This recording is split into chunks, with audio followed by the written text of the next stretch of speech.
Hello friend, welcome to our channel continue study.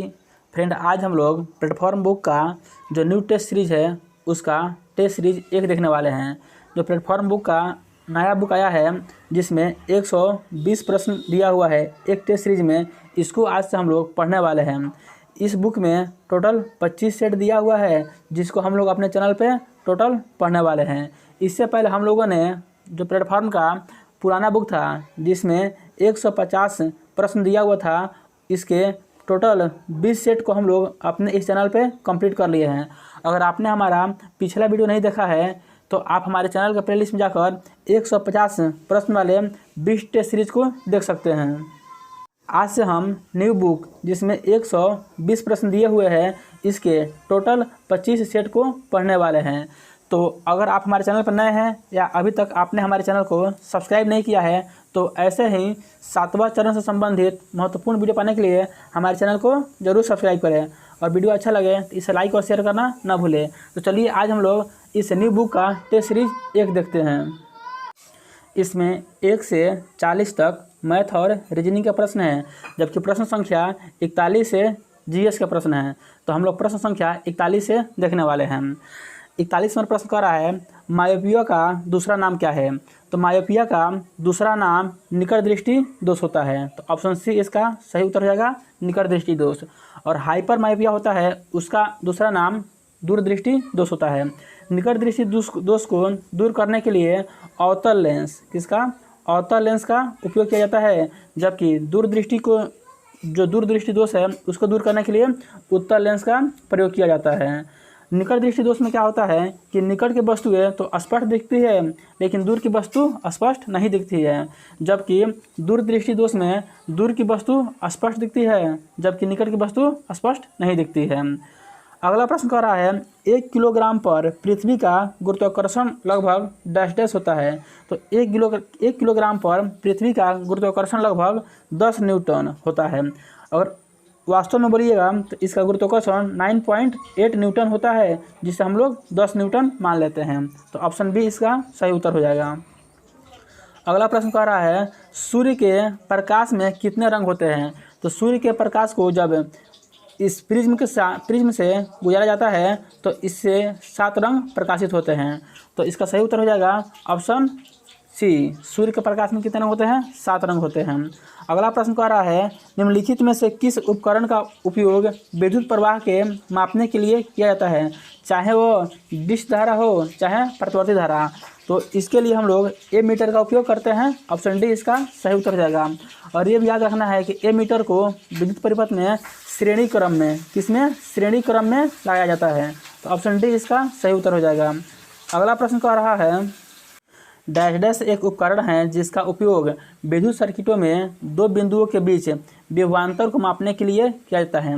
तो विद्युत circuit में 2 बिंदुओं के बीच के विभवांतर को मापने के लिए वोल्ट मीटर का प्रयोग करते हैं। ऑप्शन सी इसका सही उत्तर हो जाएगा, वोल्ट मीटर। अगला प्रश्न कह रहा है, सूर्य के प्रकाश की लाल और हरे रंग की तरंगदैर्घ्य के अलावा महासागरों के जल के अणुओं द्वारा सूर्य के प्रकाश के अन्य कौन से रंग के तरंगदैर्घ्य अवशोषित की जाती है? तो लाल और हरे रंग के अलावा पीला रंग का अवशोषित किया जाता है। तो ऑप्शन ए इसका सही उत्तर हो जाएगा, पीला रंग। अगला प्रश्न है, कॉर्निया के पीछे पाए जाने वाले ऊतक के रंगीन वलय को किस नाम से जाना जाता है, जो पुतली के आकार को समायोजित करके आँख में प्रवेश करने वाली प्रकाश की मात्रा को नियंत्रित करता है? तो इसे आइरिस के नाम से जानते हैं। ऑप्शन ए इसका सही उत्तर हो जाएगा। कॉर्निया जो है इसको जब नेत्र दान किया जाता है तो उस समय कॉर्निया को ही दान किया जाता है, इसको भी ध्यान रखना है। अगला प्रश्न कह रहा है, कोयले का जलना डैश डैश अभिक्रिया है। तो कोयले में कार्बन होता है और जब यह जलता है तो यह ऑक्सीजन से अभिक्रिया करता है और CO2 बनाता है। तो यह एक क्या हो जाएगा? संयोजन अभिक्रिया हो जाएगा। तो ऑप्शन ए इसका सही उत्तर हो जाएगा, संयोजन अभिक्रिया। बोल रहा है, निम्नलिखित में से कौन सा एक प्राकृतिक अम्ल क्षारक का संकेत नहीं है? तो ऑप्शन डी जो दिया है अजवाइन का पत्ता, इससे हम लोग प्राकृतिक अम्ल क्षारक का संकेत नहीं मान सकते हैं। ऑप्शन डी इसका सही उत्तर हो जाएगा। बाकी जो 3 ऑप्शन दिया हुआ है, पिटूनिया के फूल, लाल गोभी के पत्ते और जेरेनियम का फूल, यह हम क्षारक संकेतक मान सकते हैं इसे। अगला प्रश्न कह रहा है, कृत्रिम फाइबर आसानी से आग पकड़ लेता है, परंतु अग्निशमन कर्मी के वर्दी को अग्नि प्रतिरोधी बनाने के लिए इस पर डैश प्लास्टिक की कोटिंग की जाती है। तो इस पर मेलामाइन की कोटिंग की जाती है। ऑप्शन बी इसका सही उत्तर हो जाएगा। सभी एसिड धातुओं के साथ अभिक्रिया कर डैश गैस उत्पन्न करते हैं। तो सभी एसिड जो है ना, वो जब धातु से अभिक्रिया करते हैं तो हाइड्रोजन गैस उत्पन्न करते हैं। ऑप्शन सी इसका सही उत्तर हो जाएगा। जो एसिड होते हैं वो स्वाद में कैसे होते हैं? खट्टे होते हैं। उनका पीएच मान क्या होता है? 7 से कम होता है। और वे अभी जल से अभिक्रिया करके क्या करते हैं? हाइड्रोजन आयन देते हैं। जबकि क्षार होते हैं वो स्वाद में कड़वे होते हैं और वह जल से अभिक्रिया करके हाइड्रोक्साइड आयन यानी OH- देते हैं। और यह इसका पीएच मान जो होता है वह 7 से अधिक होता है। इसको भी ध्यान में रखना है। अगला प्रश्न कह रहा है, पदार्थ की निम्नलिखित में से किस अवस्था को बोस-आइंस्टीन कंडेंस के नाम से जाना जाता है? तो पदार्थ के 5वीं अवस्था को बोस-आइंस्टीन कंडेंसेट के नाम से जानते हैं। पदार्थ की जो 4थी अवस्था है उसे हम लोग प्लाज्मा अवस्था के नाम से जानते हैं। जबकि पदार्थ की पहली, दूसरी, तीसरी अवस्था को हम लोग ठोस, द्रव और गैस के नाम से जानते हैं। 3 बोल रहा है, कार्बन के कुल कितने प्राकृतिक समस्थानिक होते हैं? तो कार्बन के कुल 3 प्राकृतिक समस्थानिक होते हैं। ऑप्शन ए इसका सही उत्तर हो जाएगा। समस्थानिक क्या होता है? वैसे तत्व जिनका परमाणु संख्या क्या होता है? समान होता है, लेकिन परमाणु जो द्रव्यमान होता है वह अलग अलग होता है, उसे समस्थानिक कहते हैं। जैसे कार्बन के 3 समस्थानिक होते हैं। जैसे C6 का हो जाएगा 12, C6 का 13 और क्या हो जाएगा? C6 का 14 हो जाएगा। तो यह क्या है? कार्बन के 3 समस्थानिक है। तो कार्बन 14 है, इसका प्रयोग जीवाश्म का पता लगाने के लिए किया जाता है। इसको भी ध्यान में रखना है। अगला प्रश्न कह रहा है, संतृप्त हाइड्रोकार्बन को डैश कहा जाता है। जो संतृप्त हाइड्रोकार्बन होता है इसको एल्केन कहते हैं। ऑप्शन सी इसका सही उत्तर हो जाएगा। और एल्केन का सूत्र होता है CnH2n+2। अगला प्रश्न कह रहा है, कैल्शियम ऑक्साइड का आणविक सूत्र होता है। तो कैल्शियम ऑक्साइड का आणविक सूत्र CaO होता है। Option A. पाचन तंत्र का कौन सा भाग यकृत और अग्न्याशय से स्राव प्राप्त करता है? तो पाचन तंत्र का छोटी आंत है, यह यकृत और अग्न्याशय से स्राव प्राप्त करता है। ऑप्शन ए इसका सही उत्तर हो जाएगा। और छोटी जो आंत है इसी में बिलाई पाई जाती है, और जो इसी में क्या होती है? बिलाई पाई जाती है। जो बड़ी आंत है इसमें पाचन का कोई काम नहीं होता है। तो इसको ध्यान रखना है। निम्नलिखित में से कौन सा रोग कारक इबोला रोग का कारण बनता है? तो इबोला का कारण विषाणु होता है। Option D. निम्नलिखित में से कौन सी बीमारी कवक के कारण पैदा होती है? तो कवक के कारण दांत खुजली जो होता है वह कवक के कारण पैदा होता है। पृथ्वी पर मौजूद वृक्षों की सबसे पुरानी जीवित प्रजाति कौन सी है? तो पृथ्वी पर सबसे पुरानी पौधों की जीवित प्रजाति जो है उसका नाम है bristle cone pine. Option A इसका सही उत्तर हो जाएगा। डैश वह पदार्थ है जिससे आपकी प्रतिरक्षा प्रणाली उसके विरुद्ध एंटीबॉडी का उत्पादन करती है। तो एंटीजन। ऑप्शन ए इसका सही उत्तर हो जाएगा। जो ओ है ना, ब्लड ग्रुप ओ है, वह सर्वात्रिक रक्त दाता समूह कराता है। यह सभी को रक्त दे सकता है। और जो ए बी है वह सर्वात्रिक रक्त ग्राह्य समूह कराता है। यह सभी से रक्त ले सकता है। इसको भी ध्यान रखना है। अगला प्रश्न है, मानव शरीर की सबसे छोटी हड्डी है? तो स्टेपिज मानव शरीर की सबसे छोटी हड्डी होती है, जबकि सबसे बड़ी हड्डी हो वह फीमर होती है। अगला प्रश्न कह रहा है, निम्नलिखित में से किस टीम ने इंडियन सुपर लीग 2019-20 का खिताब जीता है? तो ATK football club. Option C इसका सही उत्तर हो जाएगा। मनुष्य जाति के एक पुरुष को उसके एक्स शुक्राणु उसके डहडे से प्राप्त होता है। तो जो एक शुक्राणु है वह उसके माता से प्राप्त होता है, जबकि वाई शुक्राणु है वह उसके पिता से प्राप्त होता है। तो ऑप्शन बी इसका सही उत्तर हो जाएगा। कौन से जीवन प्रक्रिया रासायनिक ऊर्जा के उत्सर्जन में बदलती है? तो रासायनिक ऊर्जा को उष्म ऊर्जा में बदलने का काम श्वसन करता है। तो ऑप्शन सी इसका सही उत्तर हो जाएगा। किस प्रकार के जानवरों को अंडज जानवर कहा जाता है? तो जो जानवर अंडे देते हैं उनको अंडज जानवर कहते हैं। Option C. अगला प्रश्न कह रहा है, वायुमंडल के ऊपरी परतों में ऑक्सीजन की 3 परमाणु वाला एक अणु पाया जाता है। यह एक परत बनाता है जिसे डैश के नाम से जाना जाता है। तो इसे हम लोग ओजोन मंडल के नाम से जानते हैं, ओजोन के नाम से जानते हैं। ऑप्शन सी डी इसका सही उत्तर हो जाएगा। अगला प्रश्न कह रहा है निम्नलिखित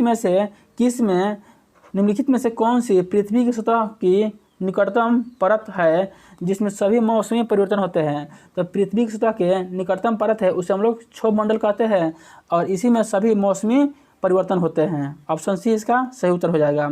अगला प्रश्न कह रहा है निम्नलिखित में से किस खगोलीय पिंड का सैरन नामक एक उपग्रह है। तो प्लूटो जो था उसका एक सैरन नामक उपग्रह है। प्लूटो पहले ग्रह की संख्या दिया गया था इसको, लेकिन अब इसे ग्रह की संख्या से निकाल के इसे क्या क्षुद्र ग्रह के समूह में रख दिया गया है। इसको भी ध्यान में रखना है। अगला प्रश्न कह रहा है वनों के संबंध में निम्नलिखित में से कौन सा कथन असत्य है। 4 कथन दिया है, इसमें बताना है कौन सा कथन असत्य है। पहला कथन कह रहा है किसी वन में पेड़ वनस्पति की सबसे ऊपरी परत बनाते हैं, यह सही है। 2 में बोल रहा है किसी वन में झाड़ियाँ वनस्पति की सबसे निचली परत बनाती है, यह गलत है। 3 में बोल रहा है वन जलवायु जल चक्र वायु गुणवत्ता को प्रभावित करते हैं, यह भी सही है। जबकि 4 में बोल रहा है वन मृदा अपरदन को रोकते हैं, यह भी सही है। तो ऑप्शन बी जो है वह गलत है और जो गलत है वही हमारा ऑप्शन होगा। तो ऑप्शन बी इसका सही उत्तर हो जाएगा। अगला प्रश्न कह रहा है संयुक्त राष्ट्र सतत विकास लक्ष्य 6 का प्रयास करता है। तो संयुक्त राष्ट्र सतत विकास लक्ष्य जो 6 है वह सभी के लिए पानी स्वच्छता की उपलब्धता टिकाऊ प्रबंध सुनिश्चित करता है। तो ऑप्शन डी इसका सही उत्तर हो जाएगा। अगला प्रश्न कह रहा है एग्राफिया क्या होती है। ये आप लोग सीटेट में पढ़े होंगे, लिखने की क्षमता में की हानि को एग्राफिया कहते हैं। Option D. 2 वस्तुओं का समान द्रव्यमान कहलाता है। तो 2 वस्तु का जो समान द्रव्यमान है यदि उनका डायरेक्ट समान हो, तो यदि उनका जड़त्व समान है तो क्या करेंगे 2 वस्तु का द्रव्यमान क्या होगा समान होगा। ऑप्शन सी इसका सही उत्तर हो जाएगा। अगला प्रश्न कह रहा है स्वच्छ विकास तंत्र कार्यक्रम का उपयोग डैश को कम करने के लिए किया जाता है। तो इसका उपयोग ग्रीन हाउस उत्सर्जन को कम करने के लिए किया जाता है। इनमें से किस जीव के दांत नहीं होते हैं। तो घोड़े कुत्ते और सूअर के दांत होते हैं, जबकि कछुआ जो है इसका दांत नहीं होता है। तो ऑप्शन डी इसका सही उत्तर हो जाएगा। भोपाल गैस त्रासदी के दौरान कौन सी गैस का रिसाव हुआ था। तो इसके दौरान मिथाइल आइसोसाइनेट का रिसाव हुआ था। ऑप्शन सी इसका सही उत्तर हो जाएगा। और यह घटना 1884 में घटित हुई थी, इसको भी ध्यान रखना है। अगला प्रश्न कह रहा है शाहजहां के शासनकाल में कौन सा विदेशी यात्री भारत आया था। तो शाहजहां के शासनकाल में मनुची नामक विदेशी यात्री भारत आया था, जबकि जहांगीर के शासन काल में विलियम हॉकिंस और थॉमस रो भारत आए थे। अगला प्रश्न कह रहा है भारतीय सिविल सेवा किस गवर्नर जनरल या वायसराय के शासन काल के दौरान आरंभ की गई थी। तो लॉर्ड कॉर्नवालिस। ऑप्शन डी इसका सही उत्तर हो जाएगा। बोरा निम्नलिखित पर विचार करना है। पहला दे रहा है बजाय ऋणदान, दूसरा ट्रेजरी बिल, आरबीआई को निर्गमित विशेष प्रतिभूतियाँ। बोरा इनमें से कौन आंतरिक ऋण के घटक है। तो आंतरिक ऋण के तीनों घटक हो जाएंगे, 1, 2 और 3। ऑप्शन बी इसका सही उत्तर हो जाएगा। अगला बोल रहा है पशु और पौधे की जाति में सबसे बड़ी विविधता कहाँ पाई जाती है। तो पशु और पौधे की जाति में सबसे बड़ी विविधता उष्णकटिबंधीय आर्द्र वनों में पाई जाती है। Option B. निम्नलिखित में से कौन सी घटना सबसे पहले हुई थी। तो सबसे पहले यहाँ पे दिया हुआ है लॉर्ड लिटन का दिल्ली दरबार। तो लॉर्ड लिटन का दिल्ली दरबार यह घटना 1877 में घटित हुई थी। उसके बाद दे रहा है संथाल विद्रोह। तो संथाल विद्रोह 1855-56 में हुआ था, 1855-56 में हुआ था। उसके बाद रहा है सिख एंग्लो युद्ध। तो सिख एंग्लो युद्ध है यह 1845-46 में हुआ था। उसके बाद इल्बर्ट बिल विवाद जो यह है यह 1884 में हुआ था। तो सबसे पहले देखें तो प्रथम एंग्लो सिख युद्ध हुआ था। तो ऑप्शन सी इसका सही उत्तर हो जाएगा। अगला प्रश्न है बिहार में जल मंदिर कहाँ अवस्थित है। तो बिहार में जल मंदिर पावापुरी में अवस्थित है। Option D.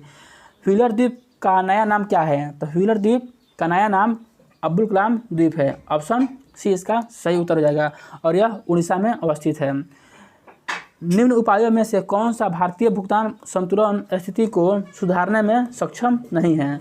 तो ऑप्शन 4 दिया हुआ है जो डी में निर्यातों पर अधिक कर लगाना यह इसका सही उत्तर हो जाएगा। निर्यातों पर अधिक कर लगाने से भारतीय भुगतान संतुलन स्थिति को सुधारा नहीं जा सकता है।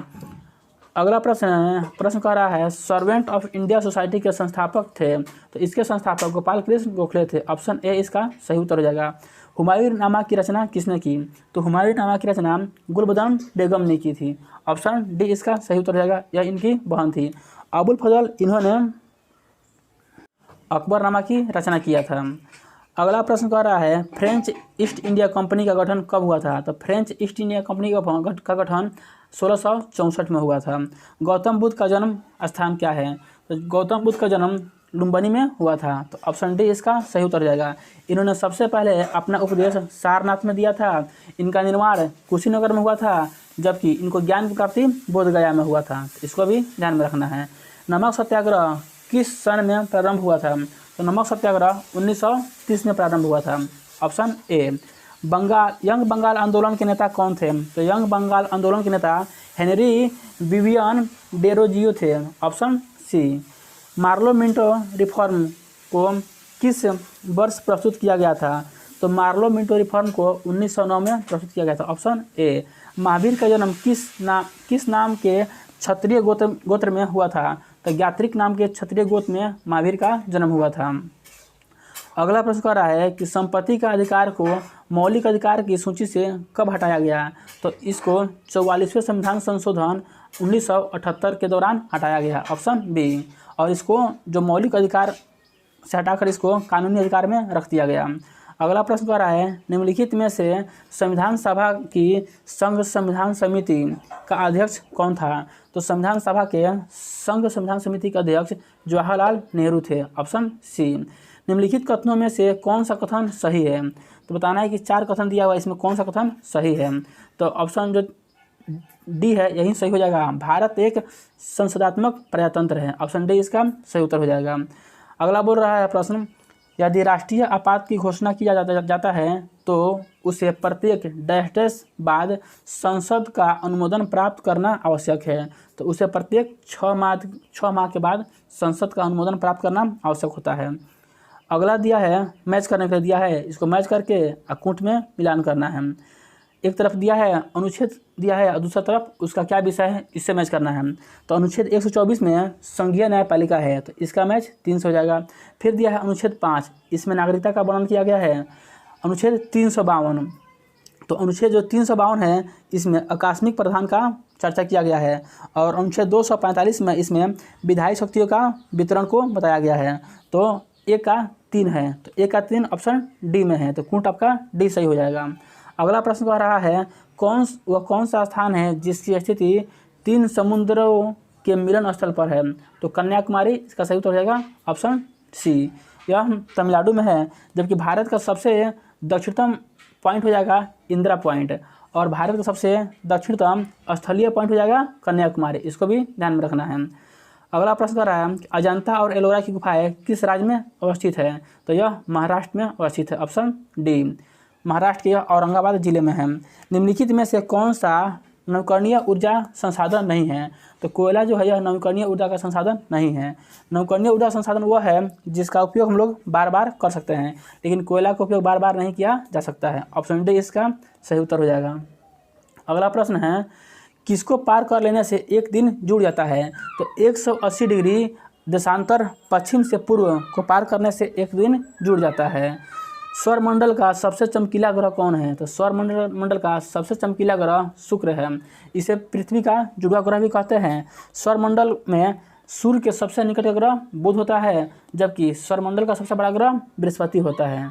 इसको भी ध्यान में रखना है। अगला प्रश्न कह रहा है निम्नलिखित में से किसको सह्याद्री पर्वतमाला भी कहते हैं, तो पश्चिम घाट को हम लोग क्या कहते हैं, सह्याद्री पर्वतमाला भी कहते हैं। इसको ध्यान रखना है। अगला प्रश्न कर रहा है चरागाह को पंपास कहा जाता है, यानी बताना है कि पंपास कहाँ है, तो यह दक्षिण अमेरिका में पाया जाता है। Option B. विश्व व्यापार संगठन की स्थापना कब हुई थी, तो इसकी स्थापना 1995 में हुई थी और इसका मुख्यालय जेनेवा में है। अगला प्रश्न है उपभोक्ता जागरूकता आंदोलन का प्रारंभ हुआ, तो उपभोक्ता जागरूकता आंदोलन का प्रारंभ इंग्लैंड से हुआ। लेकिन अगला प्रश्न देखिए क्या बोल रहा है। अगला प्रश्न बोल रहा है कि सर्वप्रथम किस देश में उपभोक्ता अधिकारों की घोषणा हुई? तो उपभोक्ता अधिकार की घोषणा सर्वप्रथम अमेरिका में हुआ था, लेकिन उपभोक्ता अधिकार का आंदोलन सर्वप्रथम इंग्लैंड में हुआ था। तो दोनों में जो अंतर है उसको समझना है और इसे याद रखना है। अगला प्रश्न आ रहा है कि एक अर्थव्यवस्था का सृजन होता है। तो एक अर्थव्यवस्था का सृजन प्राकृतिक संसाधन से, मानवीय संसाधन से और भौतिक संसाधन से, यानी तीनों से होता है। तो ऑप्शन डी इसका सही उत्तर हो जाएगा। निम्न में से कौन एक आर्थिक वृद्धि का परिचायक है? तो ऑप्शन बी इसका सही उत्तर हो जाएगा। वास्तविक प्रति व्यक्ति आय में सुस्थिर वृद्धि, यह आर्थिक वृद्धि का परिचायक होता है। तो ऑप्शन बी इसका सही उत्तर हो जाएगा। अगला प्रश्न आ रहा है अर्थव्यवस्था के मुख्य प्रकार है। तो अर्थव्यवस्था के कितने प्रकार है बताना है। तो अर्थव्यवस्था के 3 प्रकार होते हैं। पहला हो जाएगा पूंजीवादी अर्थव्यवस्था, दूसरा हो जाएगा समाजवादी अर्थव्यवस्था और तीसरा हो जाएगा मिश्रित अर्थव्यवस्था।